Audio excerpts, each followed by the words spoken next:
Facebook page है, उस पर धमकी दी गई थी और कहा था चौराहे पे मारेंगे। और जैसी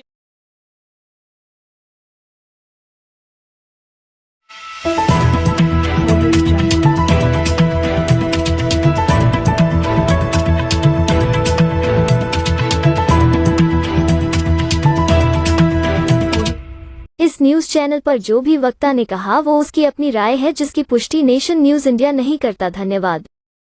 जो धीरेन्द्र शास्त्री को दी गई है वो प्री प्लान था क्या? उसका मर्डर हुआ था, उस पर गोली चली थी, कंगना रनौत पे गोली चली थी। उन्हें जो सुरक्षा दे रखी, क्यों दे रखी? अरे बीजेपी का तो एक कुत्ता भी हो उसे भी सुरक्षा। हम भी दीवाने हैं, नहीं किसी से ना डरना है, ना दबना, ना झुकना, ना बिकना है, ये भी ध्यान रखना है। अगर किसी लालच में बिक गए तो खत्म हो जाएगा सारा मूवमेंट।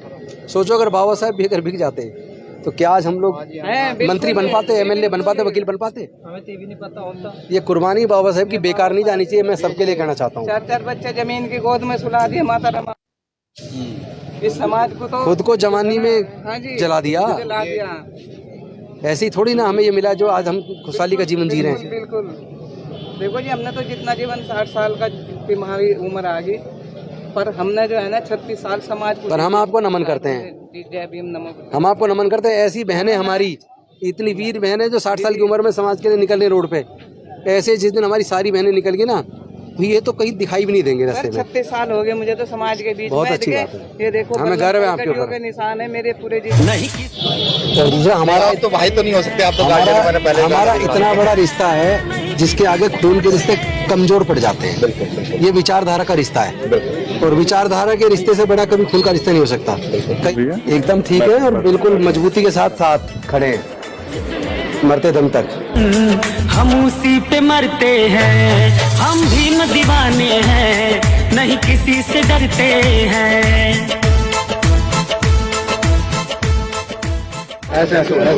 हमारे मार्गदर्शक बड़े भाई राजेंद्रपाल गौतम जी हैं। ये नाम कोई छूता नहीं है। इस नाम को सब जानते हैं कि ये नाम क्या है, और ये भी सब जानते हैं कि इन्होंने अपने मंत्री पद को क्यों ठोकर मार दी। तो मैं चाहूंगा कि भाई आप यहाँ आए हैं सहयोग में, समर्थन में, परिवार के बीच, आप मार्गदर्शन जरूर करें।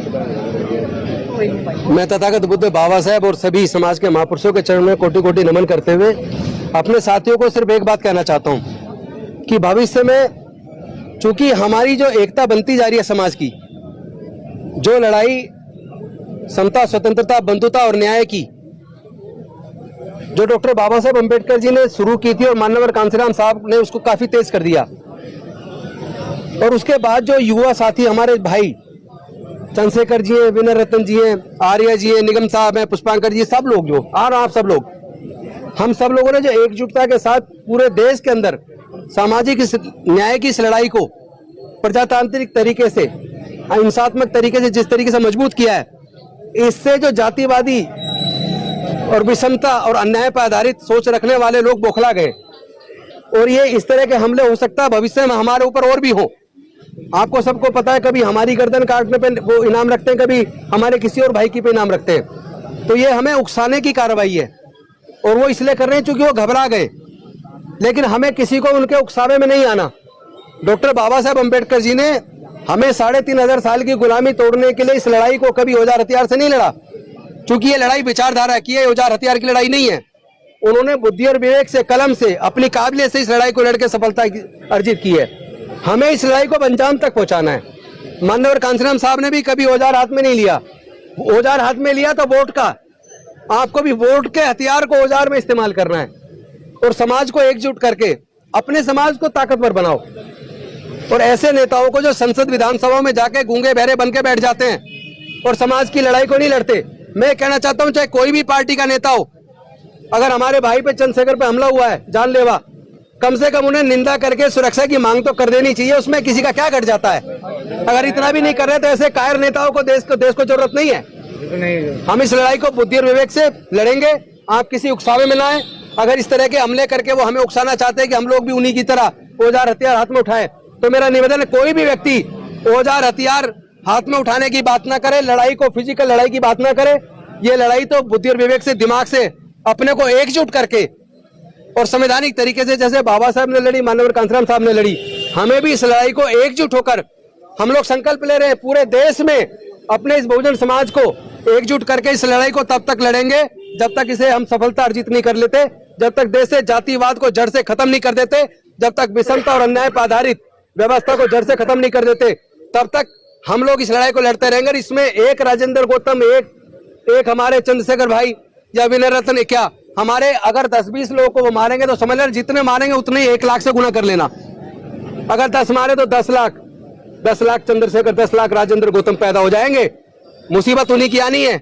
इसलिए इस लड़ाई को दिमाग से लड़ो। ये विविधताओं का देश है। भारत में विभिन्न जाति, विभिन्न धर्म, विभिन्न संस्कृतियों के लोग रहते हैं और यहाँ सबको समान अवसर संविधान देता है। और हम नहीं चाहते किसी कीमत में भारत का संविधान खत्म करके मनुस्मृति का शासन आए। हम चाहते हैं समता पर आधारित समाज बने, समता मूलक समाज बने। तो इस लड़ाई को हम ईमानदारी से लड़ेंगे। मैं सिर्फ यही संदेश आपको देना चाहता हूँ, हम सब लोग साथ हैं, सब लोग एकजुट हैं और हम उम्मीद करते हैं कि भाई चंद्रशेखर जल्दी स्वस्थ होंगे और इस मूवमेंट को लीड करेंगे। हम और आप सब लोग मिलकर पूरे समाज को एकजुट करके इस लड़ाई को सफलता में बदलेंगे। लेकिन अपने आप को धैर्य में रखें, किसी भी उकसावे में बिल्कुल ना आए। बहुत बहुत धन्यवाद। जय भीम, जय भीम, जय भीम, जय जय जय जय जय भीम, जय जय जय जय जय भीम। बहुत ही दुर्भाग्यपूर्ण और कायरतापूर्ण कार्रवाई है, शर्मनाक है। लड़ाई विचारधारा की है। अलग अलग राजनीतिक पार्टी में लोग रहते हैं, अलग अलग विचारधारा के लोग हैं। भारत एक विविधताओं का देश है जहां अनेकों प्रकार की संस्कृति, हजारों जातियां और कई धर्मों के लोग रहते हैं। लेकिन उसमें किसी को इस तरह जान से मारने की कोशिश करना, ये तो कोई कायर ही कर सकता है, डरपोक आदमी कर सकता है। कोई राजेंद्र गौतम की गले काटने की दे रहा है तो कोई स्वामी प्रसाद मौर्य, कोई चंद्रशेखर आजाद की, कोई चंद्रशेखर यादव की। तो ये सब जो है ना कायर लोग इस तरह की धमकियां देते हैं। मैं ऐसे लोगों को संदेश देना चाहता हूँ, इस तरह देश नहीं चलता। और ये देश का कोई एक आदमी मालिक नहीं है। देश में रहने वाली सभी लोग देश के लोग हैं और मिलजुल कर रहेंगे तो प्यार से तो देश बढ़ेगा। लेकिन एक बात मैं कह दूं, और पॉलिटिकल हमला हो सकता है। ये बेसिकली विचारधारा की लड़ाई है और इसको लाठी गोली से जो लोग सोच रहे हैं कि इससे जीतेंगे तो वो गलतफहमी के शिकार हैं। अभी ये मांग भी हो रही है Z+ सिक्योरिटी होनी चाहिए, आपका इसमें कोई ओपिनियन? निश्चित तौर पर सिक्योरिटी मिलनी चाहिए। जो लोग जिनको विशेष रूप से खुलेआम धमकियां मिलती हैं और केवल धमकियां नहीं मिलती, जिन पे हमले भी होते हैं, ऐसे लोगों को अगर सिक्योरिटी नहीं मिलती और जो लोग धर्म के नाम पे भड़का रहे हैं लोगों को, उनको जो सिक्योरिटी मिलती है, तो ये कोई अच्छा संदेश नहीं है और देश की सरकारों को इस पे गंभीरता से सोचना चाहिए। आपको सीधे तौर पर लगता है ये राजनीतिक दुश्मनी के तहत किया गया जानलेवा हमला है? देखिए, दोनों चीजें हैं। एक तरफ राजनीतिक है और दूसरी जो सामाजिक आंदोलन, जो सामाजिक न्याय का आंदोलन हम लोग लड़ रहे हैं, उसमें आए दिन हम लोग को धमकी मिलती है। तो दोनों में से कौन लोग हो सकते हैं ये तो कहना मुश्किल है। लेकिन मुझे लगता है कि चंद्रशेखर आजाद जी के जो साथी लोग हैं, जिन्होंने इस वारदात के जो चश्मदीद हैं और जिन लोगों ने उनको पहचान लिया है हमलावरों को, निश्चित तौर पे उसका खुलासा हो जाएगा। और मैं उम्मीद करता हूं कि सरकार ऐसे दोषियों को तुरंत गिरफ्तार करके और जल्द से जल्द जांच पूरी करके फास्ट ट्रैक कोर्ट में के माध्यम से उनको तुरंत सजा सुनिश्चित करेगी, ताकि इस तरह की किसी घटना को पुनरावृत्ति ना हो और देश में शांति व्यवस्था बनी रहे। Press the bell icon on the YouTube app and never miss another update.